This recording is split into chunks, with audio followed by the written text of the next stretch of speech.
Inamin ng Pinoy boxing champion na si Donnie Ahas Nietes na dream come true para sa kanya ang lumaban sa Amerika. Excited na rin si Donnie na pangunahan ng mga boksingerong Pinoy sa Pinoy Pride 33. Bago ako pumasok. Dating janitor si Donnie Ahas Nietes sa Ala Gym sa Cebu. Donnie! Pero sa huling 8 taon, winalis niya ang lahat ng kalaban sa flyweight division bilang World Boxing Champion.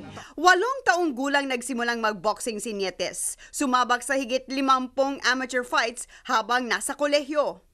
Sa edad na 20, sumalang sa pro boxing. Simple lang ang pangarap niya noon. Hindi inakalang siya ang magiging longest reigning Filipino world champion.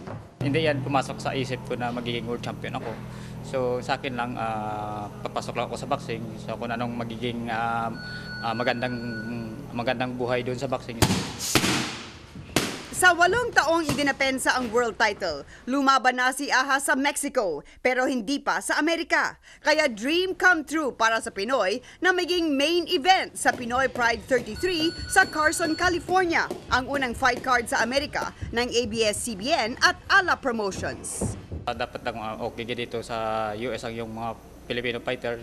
Talagang mas maganda kasi dito yung paglalaban yung mga Pinoy. 34 years old na si Nietes na may record na 36 wins at 1 talo. Pero hindi naubusan ang determinasyon sa boxing.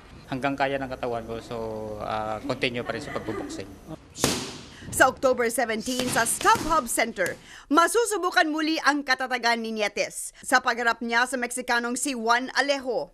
At kung papalarin, gusto pa niyang makalaban ang iba pa sa kanyang weight division tulad ng Nicaragua na si Roman Chocolatito Gonzalez na kalaban ni Brian Viloria sa mismong gabi ng Pinoy Pride. Diane Castillejo, ABS-CBN News.